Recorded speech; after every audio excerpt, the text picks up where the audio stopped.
안녕하세요, 김이사입니다. 오늘은 지프 수원 전시장에 나왔습니다. 주임님 안녕하세요. 안녕하십니까. 오늘 무슨 차죠?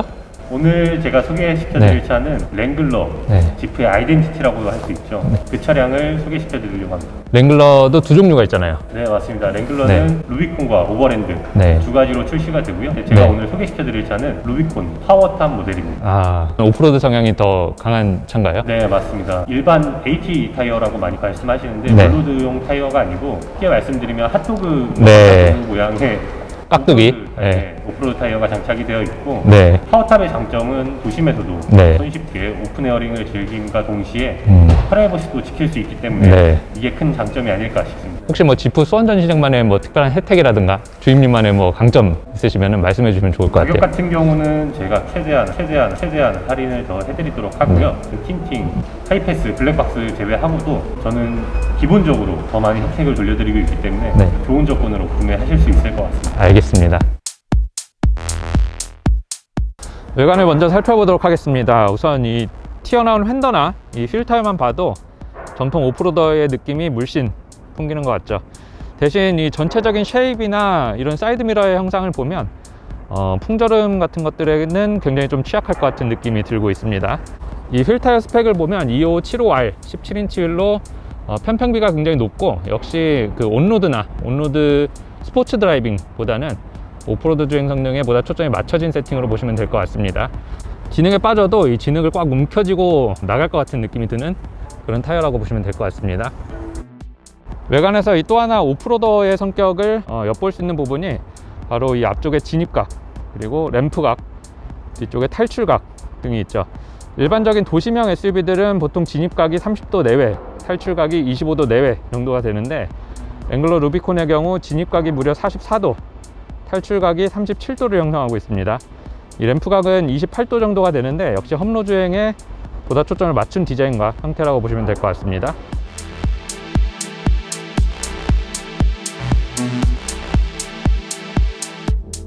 기본 트렁크 용량은 897리터고 이 시트 등받이는 6대4로 폴딩이 가능합니다. 시트 등받이 모두 접었을 때는 트렁크 용량이 최대 2050리터까지 늘어나게 됩니다. 그리고 이 테일게이트에는 풀사이즈 스페어 타이어가 적용이 되어 있어서 이것 또한 오프로드의 성격이 좀 더해지는 부분이라고 볼 수 있겠죠. 실내로 들어가 보시죠.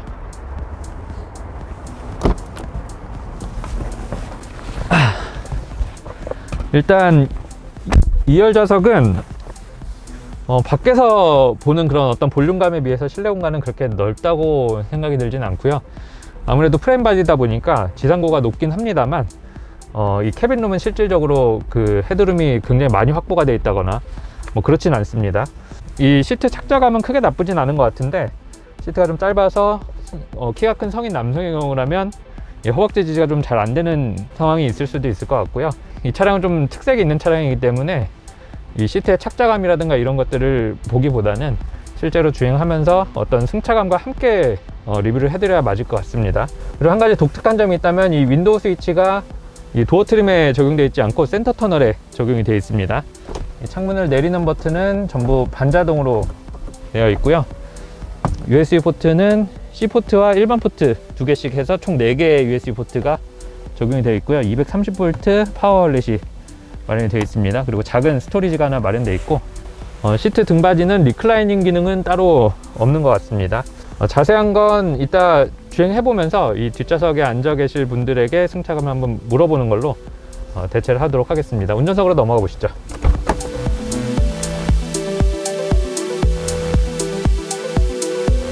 네, 일단 운전석 인테리어는 전작에 비해서는 확실히 좀 화려해진 것 같은 느낌이 들고, 좀 대부분 수직으로 세워져 있죠.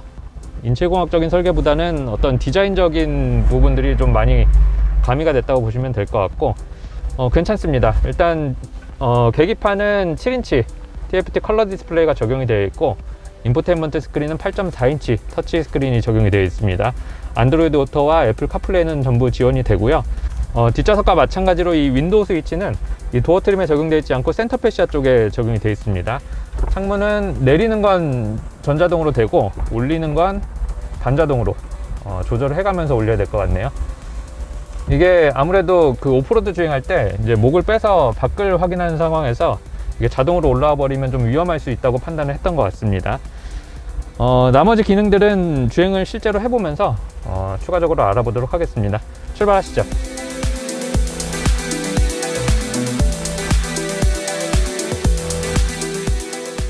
운행하면서 좀 다른 게 이 밖에서 보여지는, 밖에서 느껴지는 어떤 볼륨감에 비해서 이 실내 공간이 그렇게 뭐 비례해서 넓은 것 같은 느낌은 아닙니다. 일단 이 팬더 부분에서 좀 안쪽으로 들어오기 때문에 전체적인 볼륨감에 비해서 이제 실내 공간은 그렇게 드라마틱하게 넓지 않다 정도는 알아두시면 좋을 것 같고요. 생각보다 좀 정숙한 것 같기도 하고요. 네, 이전 모델이 3세대, 네. 이번 모델이 4세대인데 네.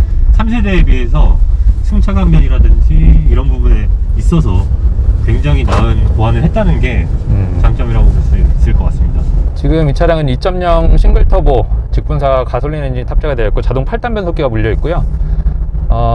다운사이징이 참 잘 된 것 같아요. 출력이 270마력에 40토크 정도 되는데 지금 현존하는 2.0 엔진 가지고 뽑아낼 수 있는 출력은 웬만큼 다 뽑아냈다고 보시면 될 것 같습니다. 그러니까 나쁜 엔진은 아니에요. 일단 일반 도시명 SUV들을 탈 때와 조금 많이 다른 부분이 승차감이 좀 있을 수가 있을 것 같습니다. 승차감이 좀 다르죠? 네, 일반 SUV들과는 다르게 산을 넘는 것 뿐만 아니고 바위도 넘는 차기 때문에 그런 부분에 있어서는 아마 좀 감수를 하셔야 되지 않을까 생각이 들고요. 애프터마켓 제품이라든지 이 동호회 활동 같은 부분에 있어서 좀 더 폭넓게 이용하실 수 있지 않을까 이렇게 생각이 됩니다. 뒷자리 승차감 어때요, 최 PD? 편하지는 않은 것 같아요. 어떤 부분이? 일단 진동도 많이 느껴지고요. 네. 몸이 많이 흔들려가지고 좀 불안함이 느껴질 정도인 것 같아요. 시트의 착장감이 이렇게 좀 잘 고정력이 덜하다. 네, 그리고 허벅지 지지도 거의 안 되고 있어서. 키가 좀 크시죠? 네네. 키가 얼마나 되시죠? 187입니다. 187cm 성인 남성이 앉아있기 좀 불편하다. 감독님 어떠세요? 차체가 엄청 강성이 단단하잖아요. 네. 그래서 이제 흔들리거나 충격을 조금 완화시켜 주려고 그러는지 시트가 되게 푹신해요. 혹시나다. 네, 푹신한 네. 시트, 엄청 푹 약간 소파처럼 꺼지고 착자감 방금 최 PD가 얘기한 것처럼 저도 이제 키가 179인데 네. 엉덩이만 살짝 걸쳐지는 느낌이에요. 등받이는 어때요? 등받이는 나쁘지 않아요. 그냥 뭐 이제 헤드레스트나 뭐 그런 헤드레스트랑 것들. 이런 거는 각도는 편한 것 같아요. 공간은 어떠세요? 일단 헤드룸은 높고 옆으로는 좀, 네, 좀 답답한 느낌? 이쪽 도어 쪽이 좀 튀어나와 있어가지고 네. 그런 게 조금 개방감에. 그렇죠. 이게 전체적인 볼륨감에 비해서 이제 헤드룸도 사실 이 밖에서 볼 때 헤드룸 되게 높을 것 같이 막 서서 돌아다녀도 될 것처럼 생겼는데 실질적으로 지상고가 높은 거지 이 캐빈룸이 공간이 넓은 건 아니에요. 그러니까 외경만 보고 실내가 되게 넓겠구나라고 생각하시면 안 되는 그런 차량인 것 같고, 일단 승차감이 좀 일반 도시명 SUV들하고 차이가 극명하게 나타나는데, 그러니까 프레임 바디의 차량이고 바디온 프레임이라고 하는데 기본적으로 자동차의 모든 핵심 부품이 이 프레임에 붙고 그 위에 캐빈이 올라간 형태라고 보시면 될 것 같습니다. 그래서 일반적인 도시명 SUV들은 핵심 부품들이 다 바디에 붙죠. 바디에 붙게 되면서 이런 주행감, 주행 성능, 승차감, 온로드 상황에서의 퍼포먼스 이런 것들을 다 고려해서 설계가 되는데, 이런 바디온 프레임 차량들은 그게 좀 불리합니다. 그런 면에서. 그래서 승차감이라든가 주행 질감이라든가 이런 게 일반적인 그 유니바디 차량들에 비해서 좀 떨어질 수 있다는 거, 그 정도는 알아두시면 좋을 것 같고, 어찌됐건 이건 특성이에요. 차량의 단점이라고 보기보다는 오프로드에 보다 초점이 맞춰진 차량이라고 보시면 될 것 같고, 이렇게 하지 않으면 이제 일반 유니바디 차량들은 도로 상황이라든가 주행 상황에 따라서 유연하게 대처가 가능하지만 오프로드에 갔을 때 한번 험로 주행을 하고 나면 이제 차량 바디가 다 뒤틀려 있을 정도로 강성 확보가 좀 안 되죠. 근데 이 차량은 어디까지나 이 오프로드에서도 잘 버틸 수 있도록 강성 확보가 우선이기 때문에 그렇게 세팅이 됐다고 보시면 될 것 같습니다. 이 스티어링 휠이 일반적인 차량들하고 많이 다르다고 평가를 하시나요? 네, 맞습니다. 복원력도 다르고 네. 이 바위를 넘거나 험로 주행을 하셨을 때 핸들이 갑자기 돌아가거나 이랬을 때 유격이 없으면은 네. 손을 다치거나 이럴 경우가 생기거든요. 네. 그렇기 때문에 렉앤피니언 방식이 아닌 멈기어 방식으로 운전자들을 배려했다고 그렇죠. 네. 생각해 주시면 될 것 같습니다. 어찌됐거나 오프로드에 보다 초점이 맞춰진 전략이라고 보면 될 것 같고요. 온로드에서 대신 희생해야 될 부분들이 있는데, 아까 말씀하신 복원력, 이게 일반적인 그 렉앤피니언 방식은 스티어링 킥백 현상에 되게 취약해요. 그러니까 이런 그 리서큘레이팅 볼 방식을 채택한 이유가 스티어링 킥백 현상을 줄이기 위해서 이런 방식을 채택한 건데, 스티어링 킥백이 뭐냐면 이제 보통 바퀴를 움직일 때 운전자가 스티어링 휠을 조작해야 움직이잖아요. 근데 역으로 이제 노면의 저항으로 인해서 바퀴가 힘이 전달되고 그 역방향으로 이제 운전자에게 전달되는, 스티어링을 통해서 전달되는 걸 의미하는데, 오프로드나 험로 주행할 때 그런 불필요한 노면의 정보들이 피드백으로 전달되면 오히려 더 불편함으로 다가올 수도 있고, 말씀하신 것처럼 좀 위험한 상황이 벌어질 수도 있어서 예전 방식 리서큘레이팅 볼 방식을 채택한 것 같고요. 유격도 좀 일정 부분 준 게, 이 오프로드에서 바위를 타고 넘을 때 운전자가 조작 실수로 인해서 이제 위험한 상황이 벌어질 수 있기 때문에 어느 정도 고정이 가능하도록 이렇게 유격을 만들어낸 것 같습니다. 대신 온로드 주행 상황에서는 복원력이 약하기 때문에, 이 복원력이라는 것도 결국 이 스티어링 킥백 현상의 일종이거든요. 그런 게 약하기 때문에 스티어링을 돌렸다가 다시 돌릴 때, 다시 그 정렬을 할 때조차 운전자가 좀 힘을 줘서 돌려야 되는 불편감이 있을 수 있고, 이 11자 정렬이 잘 안 될 수도 있어요, 생각처럼. 네, 그래서 주행을 하시다가도 계속 이 핸들 조향을 해주셔야 되는 네. 그런 부분이 발생한다고 보실 수 있는데, 네. 이게 또 루비콘하고 오버랜드하고 네. 조금 차이가 있다고는 해요. 네. 근데 저 같은 경우는 이게 민감하지 않아서 그런지 잘 네. 못 느끼겠더라고요. 뭐 이것도 결국 단점이라기보다는 그 이 차량의 특성이라고 보시면 될 것 같고, 오프로드 성향에 조금 더 치우친 전략이라고 보시면 될 것 같습니다.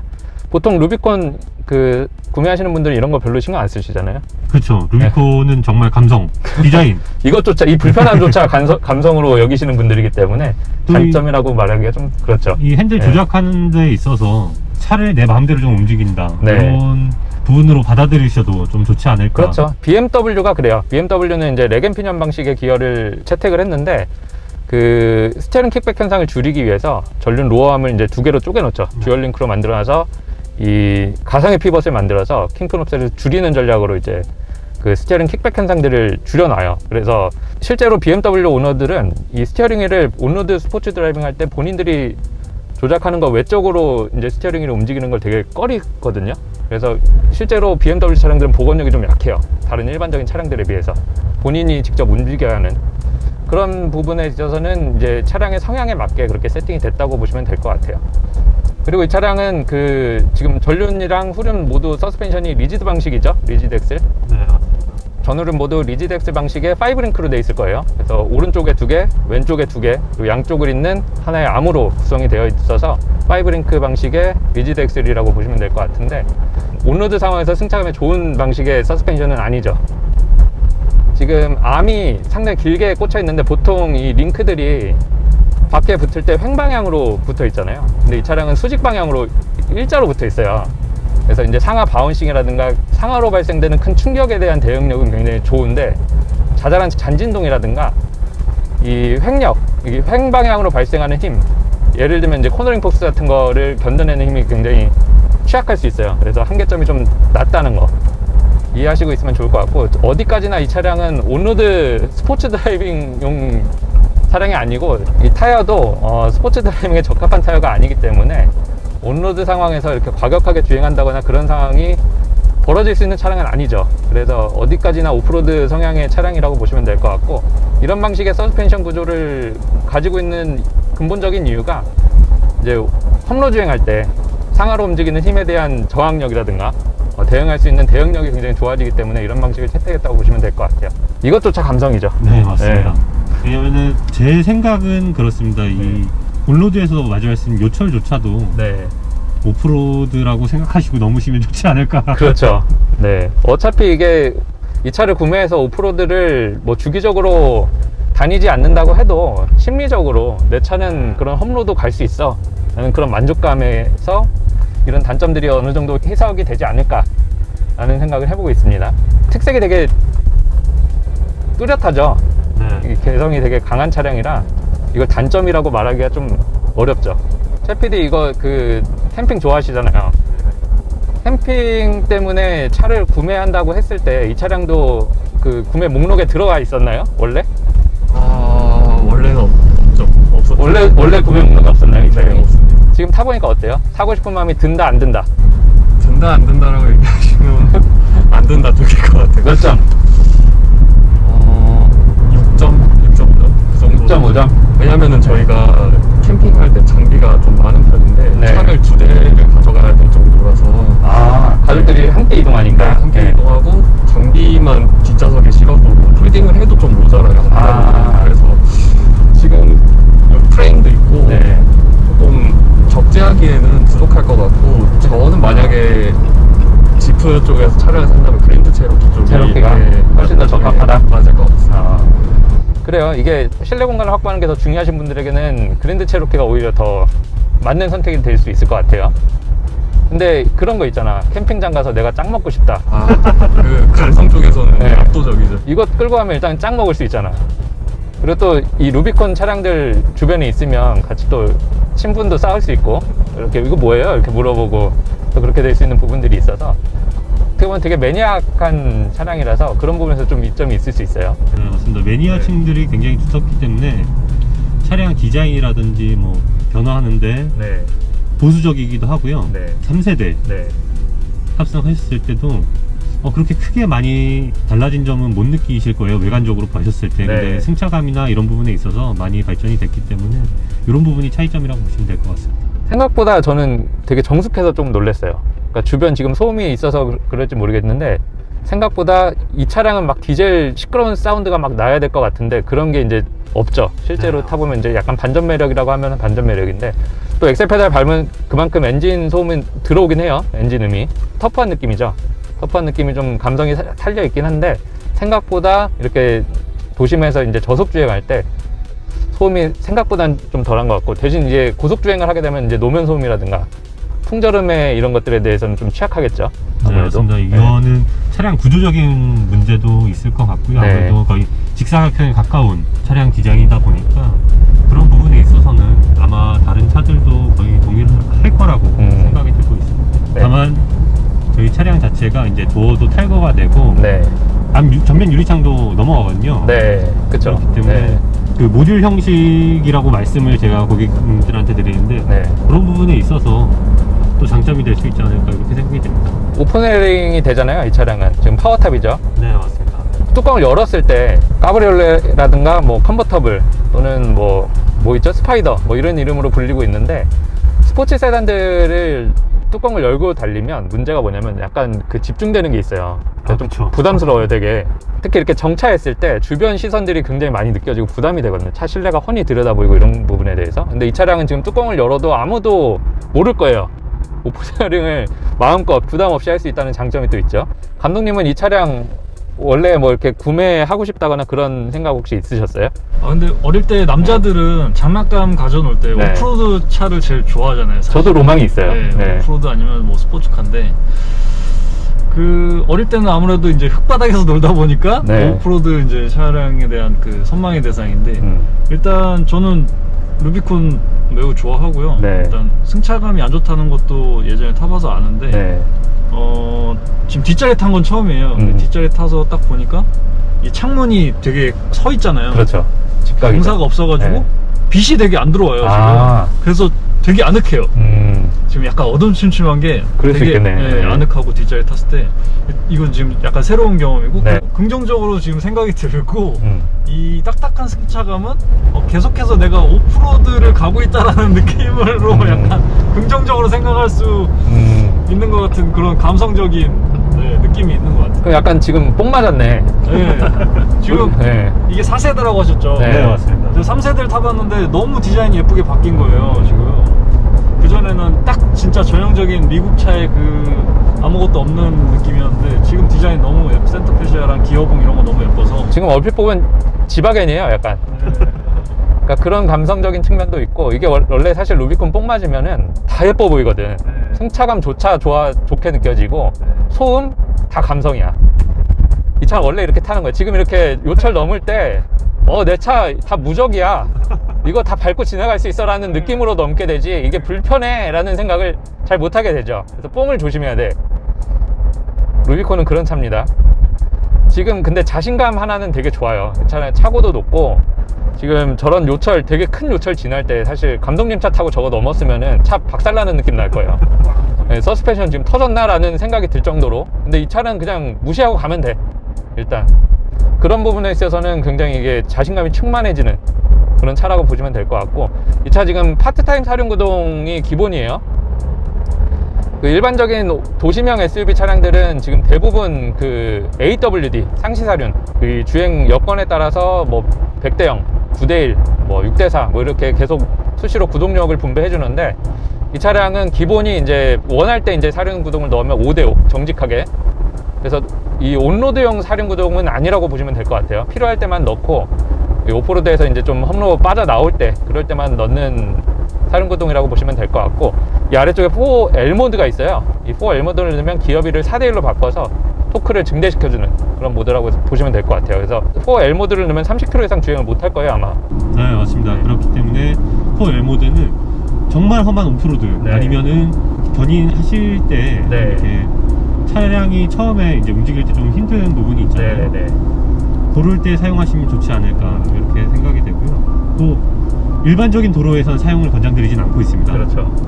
이게 아무래도 너무 정직한 사륜구동이다 보니까 이게 시시각각으로 변하는 그런 상황에 유연하게 대처할 수 있는 그런 형식의 사륜구동은 아니라고 보시면 될 것 같습니다.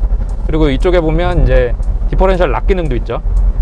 디페런셜 락 같은 경우는 많이 생소한 기능이실 것 같은데, 많이 이용하시는 사륜구동이 한쪽 바퀴가 슬립이 날 때 그쪽으로 계속해서 힘을 주는, 그래서 오히려 더 빠지게 되는 이런 부분이 있는데, 그런 부분을 조금 더 유연하게 탈출할 수 있는 기능이라고 보시면 될 것 같습니다. 일반적인 상황에서는 디퍼런셜이 있어야 되고, 대신 험로 주행이나 바퀴가 한쪽에 빠졌을 때 디퍼런셜 때문에 이제 출력이 엉뚱한 곳으로 빠지게 되는 그런 멍텅구리 짓을 안 하도록 이 디퍼런셜 락 기능을 쓰시면 구동력이 이제 필요한 방향으로 이제 쏠릴 수 있게 만드는 거죠. LSD예요. 그러니까 리미티드 슬립 디퍼런셜이라 그래서 실제로 이제 온로드용 LSD는 토크 분배가 한 6대4, 7대3 이 정도로 움직이게 되는데, 이 차량은 지금 그 이 트랜스퍼 케이스랑 똑같다고 보시면 돼요.